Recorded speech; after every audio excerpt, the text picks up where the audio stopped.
태어나서 죽을 때까지 삶의 궤적을 따라가다 보면 재미없는 나이가 어디 있으랴. 인생은 어느 시기건 그에 알맞은 그때만 느낄 수 있는 즐거움이 있다.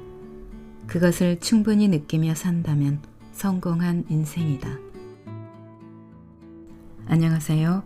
여러분의 삶이 눈부시게 빛나길 바라는 루나펄스입니다. 오늘 소개해 드릴 책은 나는 죽을 때까지 재미있게 살고 싶다입니다. 이근후 지음, 김성경 역금, 펴낸 곳은 갤리온 출판사입니다. 여러분은 어떻게 나이 들고 싶으세요? 노년의 모습을 상상해 본 적 있으신가요? 또는 어떤 노년의 모습으로 살아가고 계신가요?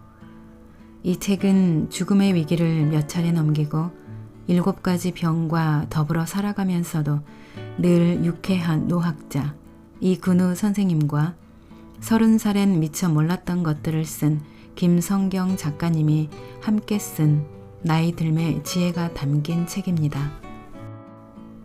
저자는 나이 드는 것도 반드시 선행학습이 필요하다고 이야기하며 젊은이부터 중장년층까지 나는 어떻게 나이 들어 갈 것인가를 생각하고 나이 듦을 배우고 익혀야 한다고 강조합니다.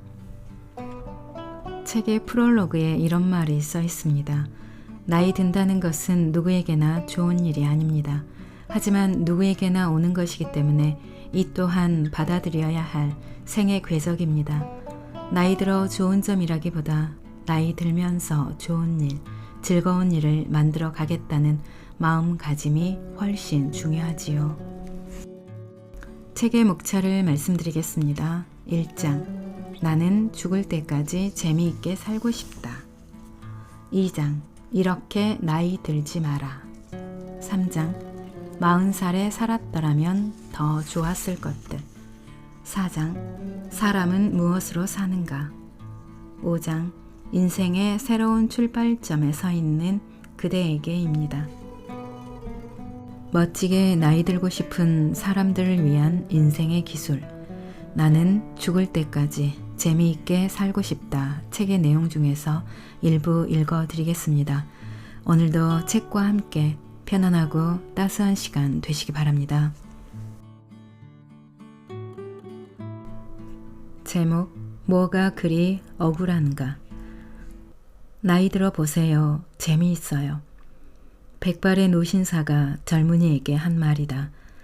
젊을 때는 나이 드는 것이 싫고 노인의 부정적인 모습만 떠올리지만 실제 나이 들어 보니 재미있다는 말이다. 그렇다.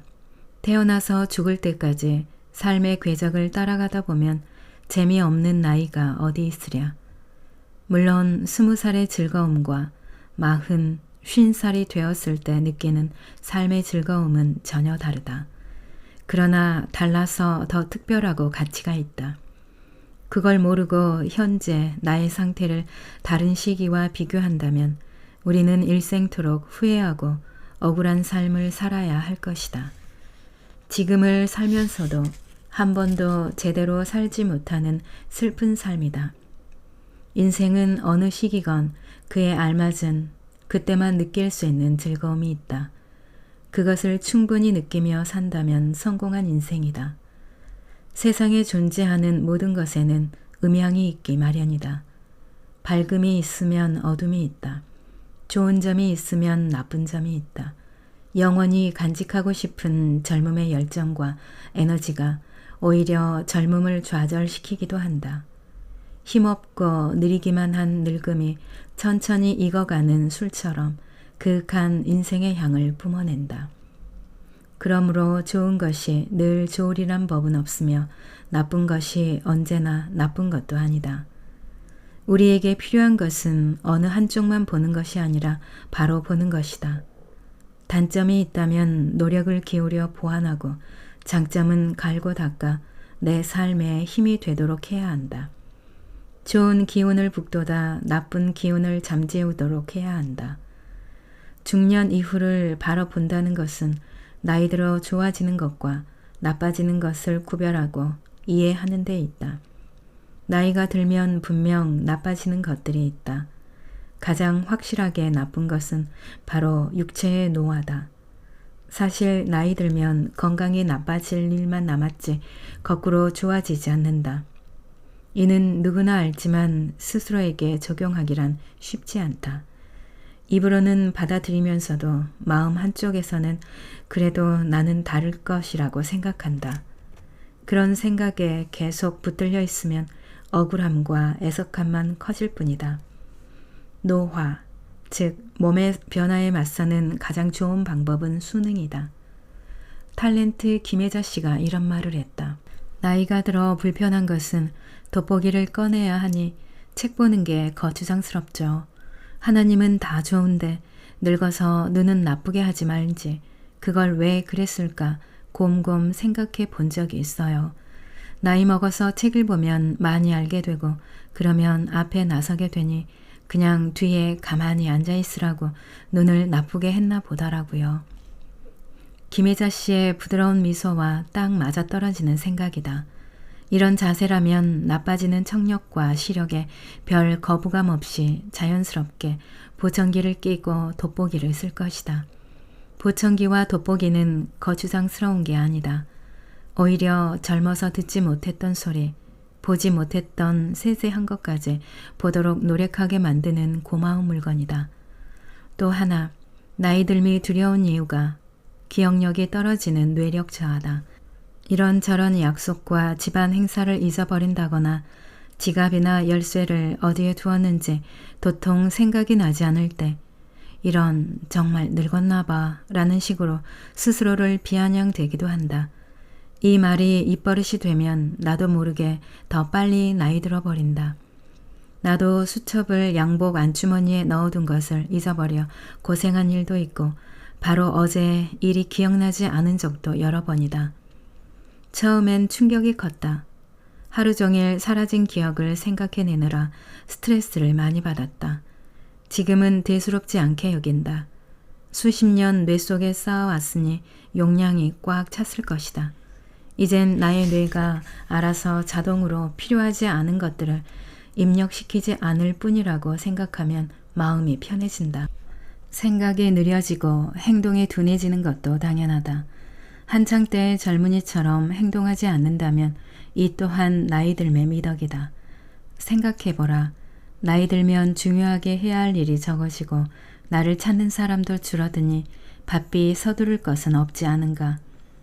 무슨 일이든 천천히 해도 혼낼 사람이 없으므로 마음 푹 놓고 하면 된다. 사실 나이 들면서 가장 넉넉해지는 재산은 시간이다. 얼마 전 나이 드니까 음식 맛이 없어졌다고 잠옷 억울한 표정을 짓는 이를 만난 적이 있다. 그는 예전에 먹었던 그 맛을 찾아 구석구석 맛집을 순례한다는데 그 맛이 아니란다. 그러나 평생 하루 세끼 온갖 음식을 줄기차게 먹으며 살아왔는데 혀가 둔해질 때도 되었다. 나이 들면 혀의 맛이 아닌 다른 데서 삶의 맛을 찾아보라는 신의 계시쯤으로 생각하면 어떻겠느냐고 나는 그의 억울함을 달래주었다. 또 누군가는 나이 들어 좋은 것은 지하철 공짜표밖에 없다고 투덜거리기도 한다. 나이 들면 더 대우를 받아야 한다고 여기는 것이다.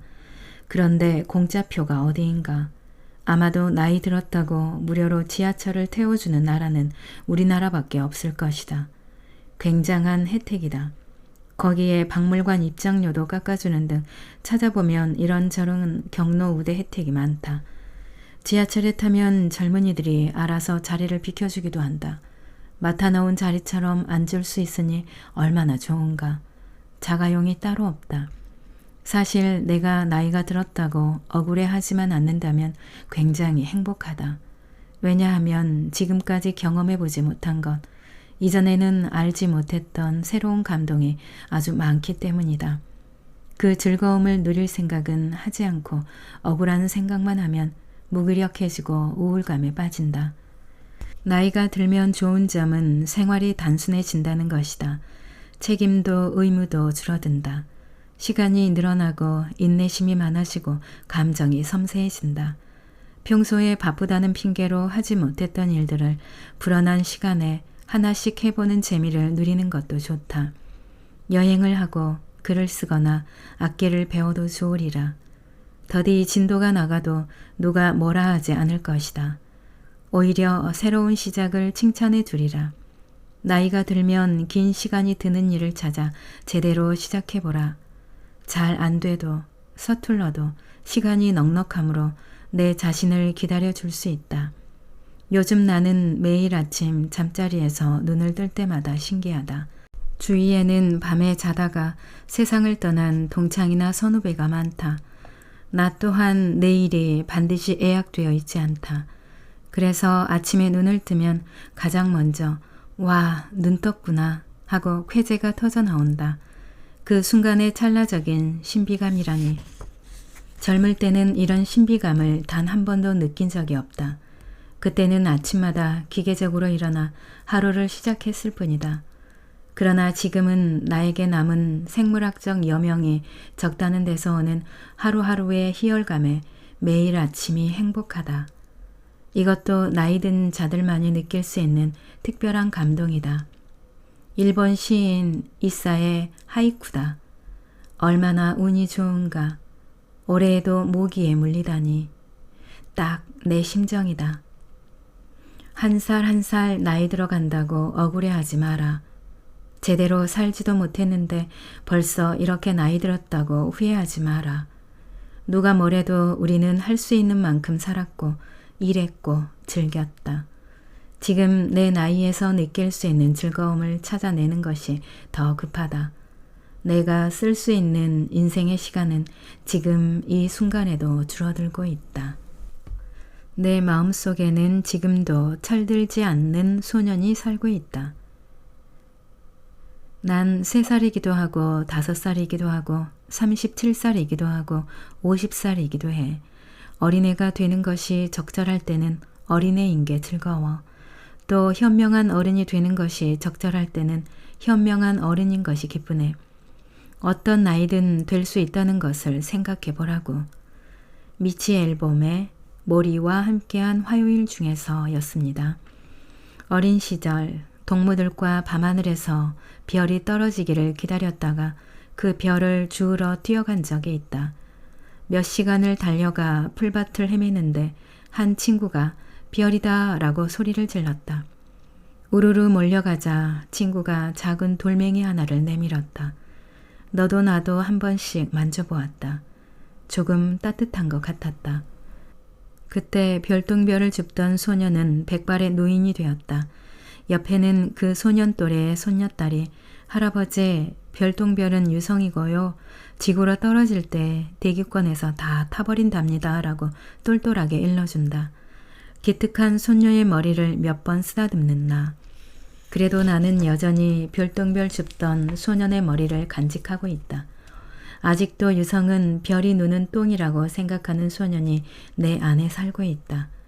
그 소년 말고도 내 마음속에는 수많은 제자들 앞에서 2-3시간 열강을 하는 젊은 청년 의사도 있으며 안방처럼 드나들던 히말라야 고산에서 가쁜 숨을 쉬며 이제 산은 물이다 라고 인정하는 나이든 산악인도 살고 있다. 인생의 시기마다 수많은 경험을 하며 우리는 성장하고 성숙해진다. 10살 때는 20살의 마음을 모르고 30대 때에는 중년의 마음을 이해하지 못한다. 그게 당연하다. 세월의 흐름을 따라 인간은 익어가는 것이다. 하지만 내가 20살이 되었다고 10대의 발랄함을 버릴 필요가 있을까? 40이 넘었다고 자식들에게 꼭 모범적인 아버지의 모습만 보여주어야 할까? 노년이 되었다고 날마다 점잖은 얼굴로 세상을 통달한 것처럼 행동할 필요가 있을까? 나는 가끔 가족과 동료, 제자들에게 엉뚱하다는 소리를 듣는다. 양복 정장에 운동화를 신는다거나 늘 메고 다니는 크로스백 안에 사막에 떨어져도 사흘간은 버틸 수 있는 서바이벌 키트가 들어있다고 먼저 소문을 내는 식이다. 전형적인 교수의 모습과는 다른 말과 행동에 제자들은 깜짝 놀라고 즐거워한다. 튀려고 한 행동은 아니다. 나는 그저 실용적이고 자유분방한 생각을 즐겨할 뿐이다. 언젠가 보육원 아이들에게 시장에서 사먹는 떡볶이 맛을 보여주고 싶어 손수레와 떡볶이용 사각팬, 가스통을 직접 사서 떡볶이집처럼 꾸몄다. 나도 빨간 앞치마를 둘러 떡볶이 할아버지로 변신했다. 그렇게 한동안 진행했던 떡볶이 봉사는 아이들에게 인기 최고였다. 제자들의 회갑 잔치를 스승인 내가 치러준 적도 있다. 나의 회갑을 축하해 준 것에 대한 나름의 보답이었다. 어느 날 우연히 내가 처음 가르친 제자들이 60세가 되었음을 알았다. 아, 나의 첫 제자들이 어느새 회갑이라니 감회가 유별났다. 나는 제자들에게 어릴 때부터 지금까지 찍은 사진을 20장씩 가져오라고 했다.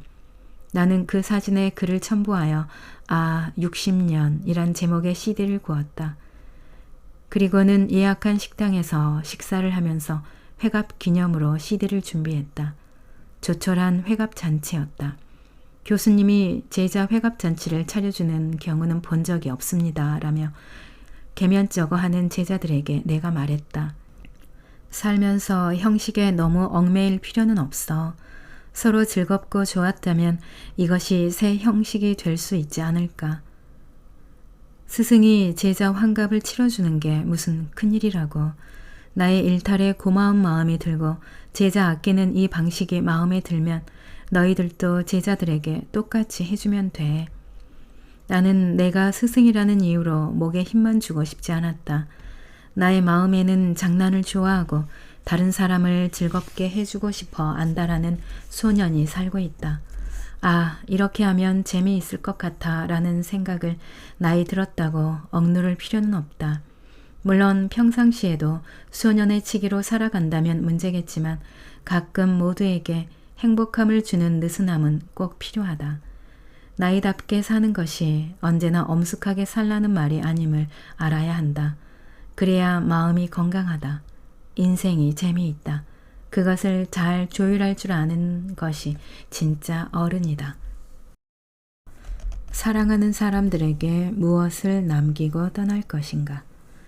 내가 11살 무렵에 할머니께서 돌아가셨다.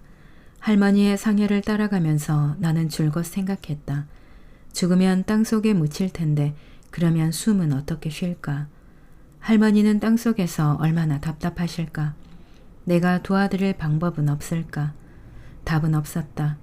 마침내 관이 내려져 흙이 덮이고 동그란 봉분이 만들어졌다.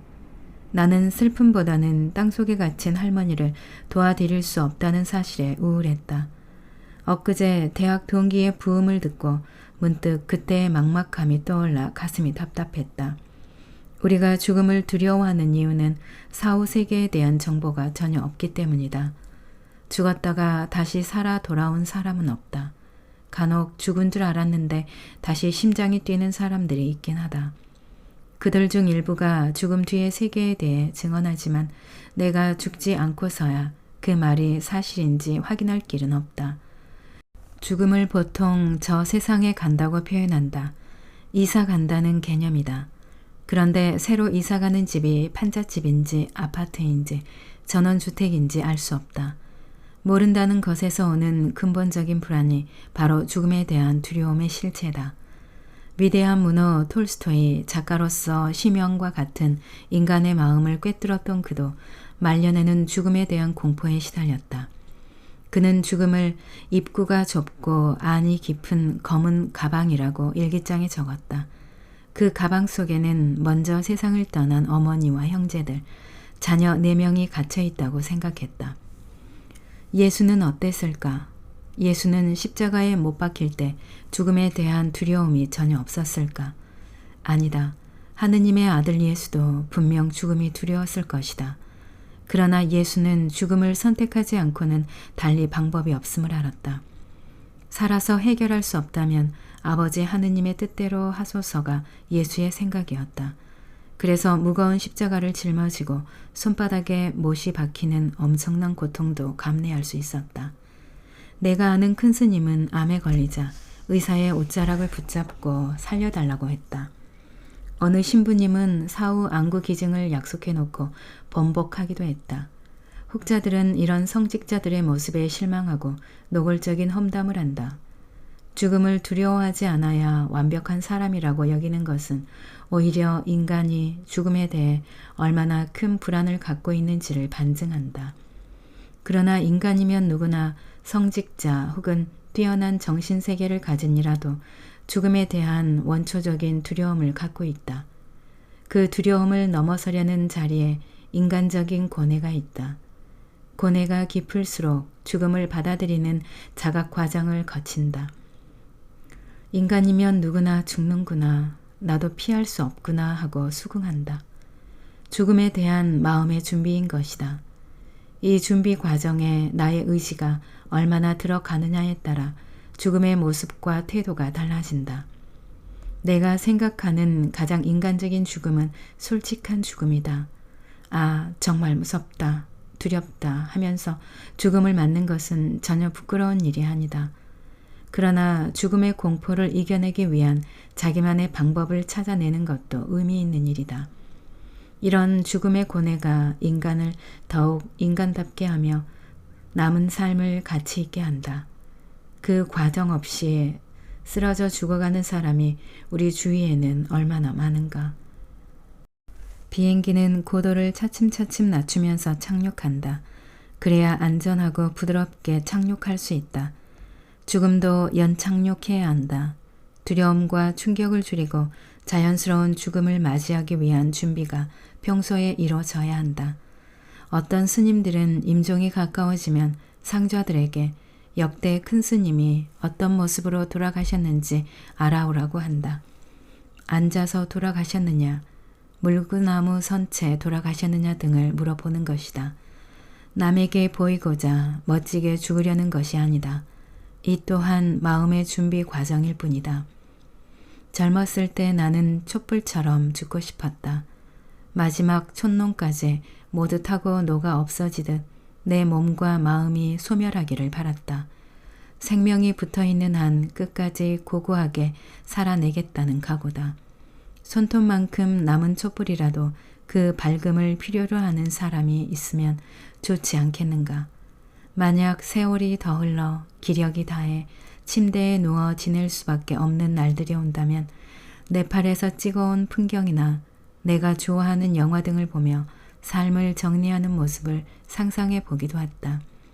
그런데 요즘은 그런 죽음이 다른 사람을 힘들게 할지도 모른다는 생각이 든다.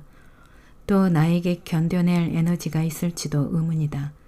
차라리 죽는 게 낫다고 여길 만큼 고통이 심한 병에 걸려 나 스스로를 통제하지 못하면 어쩌나 싶기도 하다. 게다가 심장이 안 좋은 나는 어느 날 갑자기 쓰러져 죽을지도 모른다. 갑작스러운 죽음은 본인에게도 안타까운 일이지만 가족과 주위 사람들에게 큰 혼란과 충격을 안겨준다. 그런 황망한 죽음만은 피하고 싶어서 내 주머니 속에는 항상 응급처치약이 들어있다. 시간을 벌고 싶어서다. 침대에 누워 서서히 죽음을 맞으면서 내 아이들, 손자들과 진솔한 대화를 나누며 서로 용서할 것은 용서하고 싶다. 그렇게 마음에 조금이라도 맺힌 것을 모두 풀고 싶다. 가족 아카데미아에서는 생애 준비 교육 과정 중 하나로 죽음을 가르친다. 나는 죽음에 대한 나의 고뇌를 많은 이들과 나누고 싶었다. 특히 내가 강조하는 것은 죽음을 처음 경험하는 손주들과 이별하는 법이다. 내 할머니가 돌아가셨을 때의 두려움과 혼란을 나는 아직도 잊지 못한다. 보통 조부모의 죽음은 손주들에게 어느 날 갑자기 다가온다. 학교에서 돌아오자마자 엄마에게서 얘야, 할머니가 돌아가셨단다 라는 말을 듣는다. 어쩌면 조부모와 심리적으로 먼 요즘 아이들은 공원에서 죽은 새를 발견한 것처럼 잠깐 놀라는데 그치고 말지도 모른다. 그렇다면 참으로 불행한 일이다. 조부모가 병에 걸려 죽음에 임박하게 되면 곧 나으실 거다라는 말 대신 가족 모두 이별 준비를 해야 한다. 죽음의 당사자만이 아니라 가족 모두가 경건하게 죽음을 맞는 분위기를 만들어야 한다. 죽음은 무섭다, 두렵다, 안타깝다, 슬프다. 그런 당연한 감정에 휘둘리지 말고 마지막으로 주어진 시간에 무엇을 해야 할지 생각해보자. 그럼으로써 손주들에게 죽음이 무엇인지 알게 하는 것이다. 첫째, 죽음은 정상적이고 평안을 얻는 길이다. 이런 죽음의 의미를 자녀들과 손주들에게 알려주고 세상을 떠난다면 그는 정말 행복한 사람이다. 죽음이 삶의 정상적인 일부분이라는 생각에 익숙해지도록 평소 자주 이야기해 주는 것도 나쁘지 않다. 둘째, 지금까지 살아온 것에 대해 감사한 마음을 전하라. 특히 손주들과 함께했던 시간들에 감사하는 마음을 전하라. 셋째, 충분히 슬픔을 나누되 유머가 있다면 더욱 좋으리라. 먼저 가서 자리맡아 놓을 테니 천천히 오렴. 죽음의 당사자가 보여주는 마지막 여유는 가족에게 따뜻한 슬픔을 남겨주지 않을까. 보들레르가 말했다. 사랑하면서 가장 중요한 것은 이별하는 방법을 아는 것이다. 그 이별이 연인 사이의 이별을 뜻하는 것인지도 모르지만 우리는 인생과도 잘 이별해야 한다. 죽음은 내 아이들과 이별하고 내가 쌓아온 모든 것과 이별하고 그리고 나 자신과도 이별하는 것이다. 인간이 마지막으로 베풀 수 있는 것은 바로 사랑이다. 아직 죽지 않았다면 사랑을 나눌 시간은 충분하다는 것을 잊지 말자. 인생의 황금기는 바로 지금이다. 우리나라 사람들은 유독 나이에 민감하다. 처음 만나는 사람도 나이부터 묻는다. 기자들이 나를 인터뷰하고 쓴 기사에는 언제나 이름 뒤에 가로 안에 나이가 적혀 있다. 평소 나이를 잊고 살기에 그 숫자를 보면서 내 나이가 이렇구나 느끼기도 한다. 대학 시절 어느 교수님이 나에게 몇 살이냐고 물으시기에 대답했더니 고개를 끄덕이며 웃기만 하셨다. 인턴이 된 뒤 그 교수님이 또 나이를 물었다. 내가 대답하니 이번에는 참 좋을 때다 라고 했다. 전문의가 되었을 때도 같은 질문을 하신 뒤 정말 좋은 때다 라고 말씀하셨다. 교수님은 왜 번번이 나이를 물었던 걸까? 한참 뒤에야 알았다. 교수님은 나에게 지금 네 나이가 제일 좋을 때다 라는 말을 해주고 싶었던 것이다. 강연에 나가 주로 하는 이야기 가운데 하나가 인생의 황금기는 바로 지금이라는 내용이다. 나는 지금이 내 일생 중에서 가장 행복한 시기라고 말한다. 5살이면 5살이 황금기고 70살이면 70살이 황금기다. 나는 5살 때 죽을 병에 걸렸지만 죽지 않고 살아서 행복했다. 20살에는 외아들을 지나치게 과보호한 어머니의 품에서 벗어나서 자유로움을 느꼈다. 30살엔 경제적으로 힘들었지만 아내와 아이들의 따뜻한 가족애로 행복했다. 40 넘어서는 과중한 일에 지치기도 했지만 네팔에 봉사활동을 하러 가면서 새로운 기쁨을 찾았다. 돌아보면 매 시기가 행복이고 황금기였다. 죽음이 코앞에 있는데 뭐 그리 행복하냐고 하겠지만 죽음이 오기 전까지 나는 언제나 인생의 황금기를 살고 있다고 믿는다. 환자 가운데 죽을까봐 겁을 내는 이가 있었다. 그가 대학생일 때 우리는 처음 만났다. 선천적으로 몸이 약했던 그는 죽음에 대한 불안 때문에 아무것도 못해 일상생활에 지장을 줄 정도였다. 자동차나 비행기도 못 탔으며 먹을거리도 조심했다. 비 오는 날에는 벼락이, 바람이 부는 날에는 간판이 머리 위에 떨어질까 두려워했고 바닷가나 산에도 가지 못했다. 계속 치료를 받으며 2년을 이어온 그는 어느덧 50세가 되어 정년 퇴임을 하였다.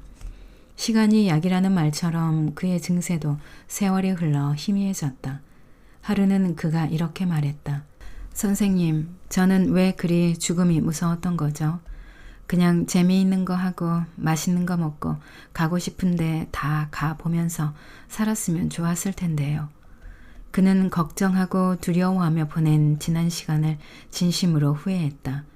미래를 걱정하며 살았든 걱정일만 집어치우고 살았든 결국 시간은 똑같이 흘러버리는 것을, 내일 올지 안 올지 모를 죽음을 걱정하느라 써버린 황금 같은 시간을 그는 정말 아까워했다.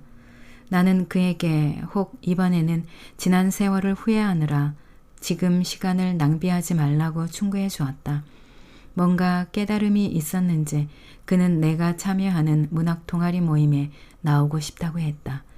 문학을 모르는데 괜찮겠느냐고 걱정하기에 나는 당장 이번 주부터 나오라고 명령했다. 인생은 여기와 지금이다.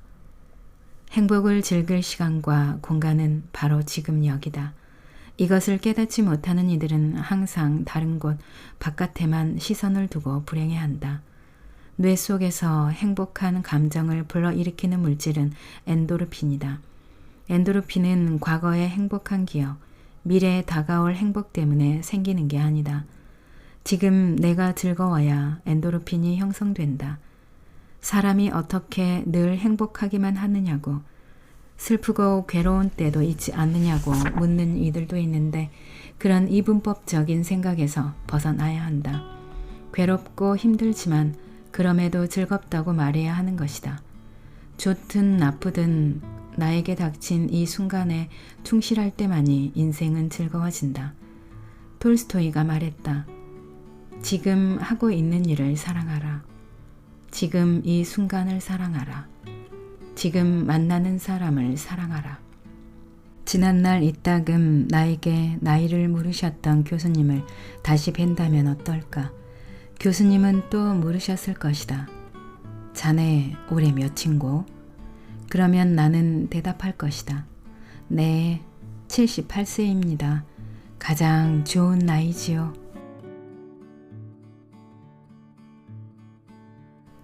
낭독은 여기까지입니다. 여러분의 구독과 좋아요, 댓글은 저에게 큰 힘이 되는 거 아시죠? 오늘도 끝까지 들어주셔서 감사합니다.